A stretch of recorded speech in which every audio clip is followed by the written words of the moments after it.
back to the K2N Online Paddle School. We're back here on YouTube, and this week we're breaking down the kinetic chain, and we're looking at the relationship of the shoulders, elbow, and the kinetic chain is all of the joints of the body connected together, and in this case, looking at them performing dynamic motion. As we have different sports and different movements, there is a different demand within the kinetic chain. And today we're breaking it down looking at the Outrigger canoe and the Surfski in particular. These ideas are applicable for all seated paddle sport, but the primary focus is on these two disciplines specifically in this video. So this will be a mini series here on YouTube, and we will talk about the lower body and the midsection in more detail. But the one idea that I want to go over before we break down the shoulders, elbow, and hand is the relationship of your hips and your shoulders. When we go through a paddle stroke in the seated position, what we are looking for is connecting the hips to the shoulders. And what this means is when my hips move, my shoulders move and follow with. What we're looking for here is keeping the abdomen muscles engaged,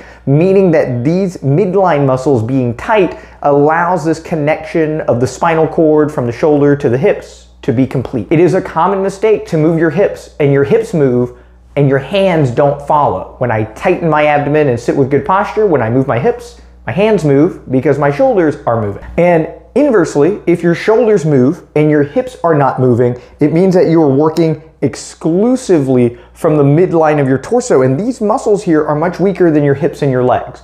So as you're going through these motions, keeping the hips and shoulders together is keeping the abdomen engaged, sitting up tall, and when you turn your hips, your shoulders will follow. So now looking at the kinetic chain with the shoulder, elbow, and hands. When we take paddle strokes, we constantly think about where our hands are going and where the blade position is. So we know that we want to get the blade from in front of us to behind us, right? It goes from positive to neutral to negative and exits the water, right? And our hands have the ability to go through this motion by themselves. The problem when we think about our hands going through motion is they're very mobile on their own. Not entirely dictated by what your body is doing. I can move my hand around and freeze frame. When we're trying to activate the whole kinetic chain, we need the hands to move as a byproduct of my elbow moving, of my shoulder moving, of my hip moving, of my leg moving. All of these ideas coming together is what ends up powering the hand. If the hand moves by itself through space, it is not powered by these larger muscles. So today's video is breaking down the idea that when you take paddle strokes, it is all about where your shoulder position is as you start a stroke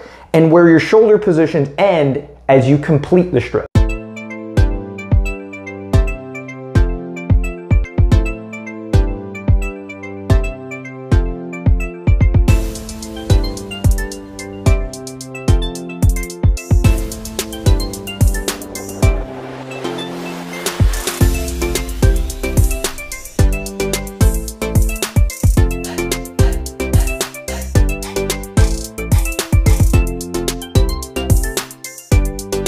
Again, we like to think about our hand positions being in specific spots at the start of a stroke and the end of the stroke, but I am able to get to these two different points using my hands independently of my body.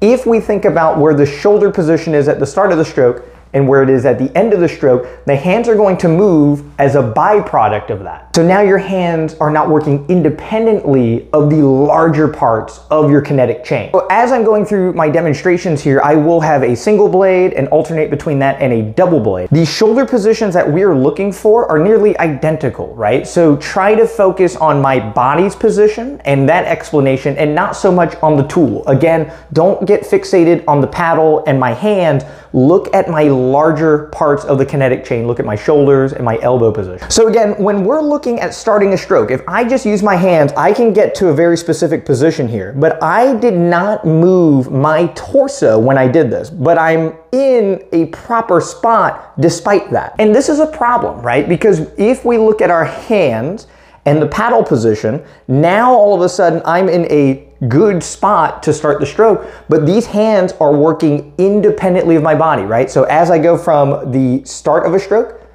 to the end of a stroke, only my hands have moved and my body has not moved. But to most people looking at a stroke, you've done everything that you need to, right? You had positive blade angle, your top hand pushed down, you made it all the way through a long, powerful stroke, but the most crucial part of this is engaging all of your kinetic chain. The most important thing that we're looking for is starting with our shoulders in a very particular position.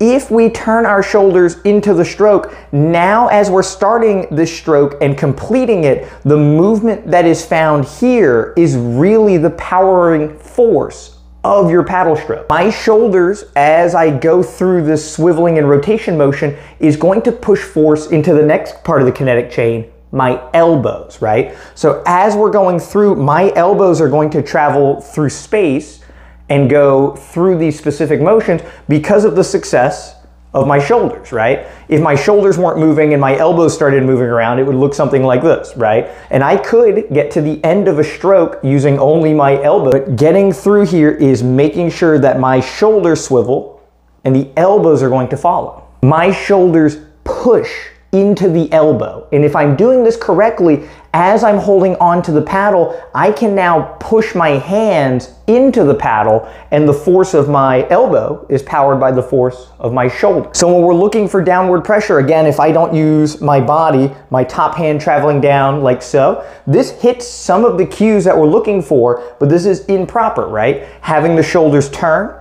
then setting up hand position as we go through the stroke. Now when I turn my shoulders are pushing into my elbow is pushing into my hand, and I get so much more force on the paddle as I'm going through here as I turn my body into the stroke. And this is one of the most crucial distinctions as you go through paddle strokes, is not utilizing your hands and not thinking about the stroke in front of you so much, but taking a step back and thinking about all of these joints that are so close to your center of mass. How the joints back here move dictate how these joints are going to be powered throughout the stroke. So again, I turn into the stroke and set up positive blade angle. Now as my shoulder comes across, I'm pushing the shoulder into this elbow, and as I complete, that elbow is going to push into this hand.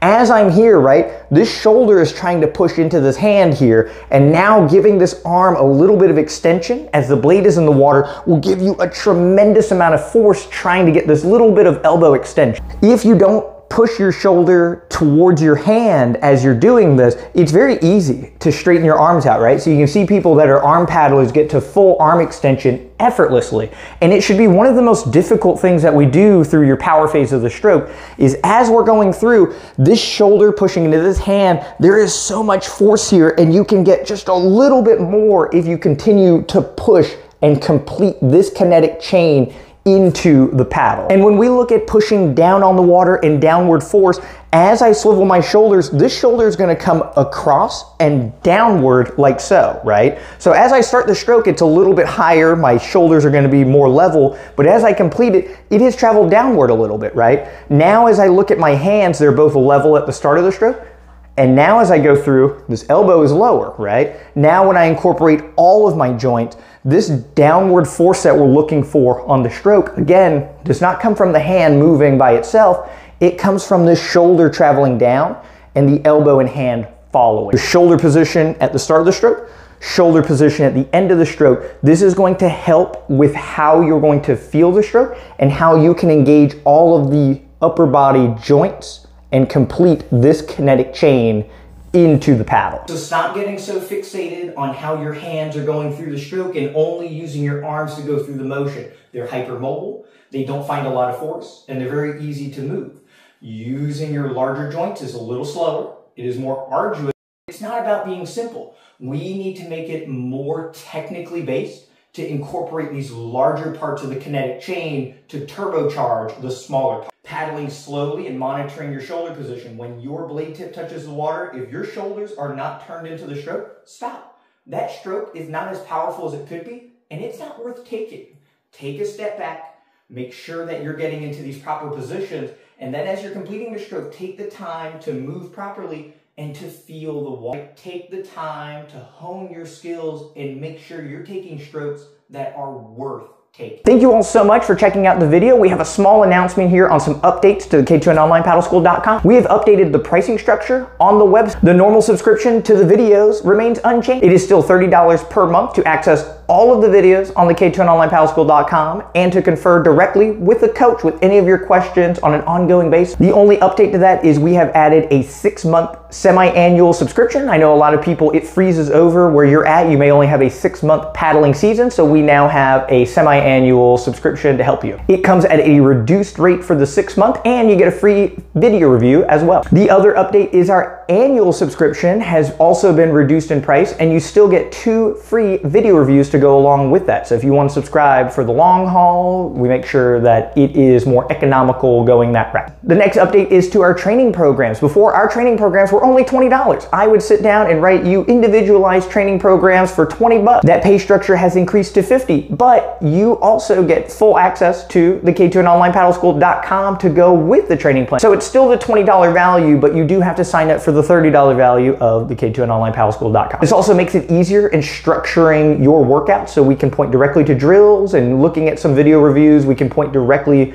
technique videos to help refine your movement as you're going through the training. Going through motion and going through hard workouts is only one part of increasing your ability. The technical part is a larger part of that process. The other update to the training programs is we have different tiers of the training program now, right? So if you need accountability built in, if you want bi-weekly video reviews, weekly calls, whatever you need to stay motivated, we have pricing tiers to help match your overall commitment to reaching your goal. And then the last major update is if you do not want to sign up for an ongoing subscription and you just want to go on the website, you just want to buy these videos and have lifetime access to them, we also offer that. If you're only interested in our Surfski videos, you have no interest in communicating with a coach, you just want to check out these videos, you can find that at checkout. This is the same for our Outrigger canoe series, our SUP series, all of our miscellaneous 101 videos on race tactics, downwinding, steering, OC6, all of our videos you can purchase a la carte now. And for suffering through all of that, if you are interested, we are doing a Black Friday sale that is good between now and the beginning of December. And if this is far in the future, this is for the year 2024. When you go to checkout, type in Black Friday in all caps with no space, and you will get a percentage off of any of our subscriptions. So it's an excellent time to sign up for the annual program. If you sign up for our training plans, that discount will be reoccurring. So if you can sign up now for the long haul, you can save a lot of money going into 2025, reaching your goal. Huge shout out to our YouTube members. We are up to 17. If you would like to see your name appearing here and at the end of all of our videos, make sure to check that out right here on YouTube. If you have not yet, please subscribe here to the YouTube channel. We have a weekly vlog. We're gonna bring back the Paddling Pursuit podcast, and we have these weekly paddle tip videos. If there are any topics that you would like to see, feel free to reach out via email at the found in the description, or leave a comment and we can get those videos out made for you. And the last talking point is, don't forget, here in Florida in the winter season, it does not freeze over. If you would like to come down and paddle here at Lake Hernando in Florida, we got paddles, we got boats, we got an enthusiastic coach. If you want to do clinics, camps, lessons, whatever it is, you can come down for a week. You can come down for one session and fly back to wherever it's frozen. So if you're interested in getting that one-on-one time or small group time, feel free to reach out to help schedule that. If you want to see me at your local club or doing clinics in your area, feel free to reach out. I am apparently traveling the entire planet in 2025, so it's very exciting, and it is thanks to you all supporting the K2NOnlinePaddleSchool.com. Thank you all so much, and we'll see you all next week for our next paddle tip video.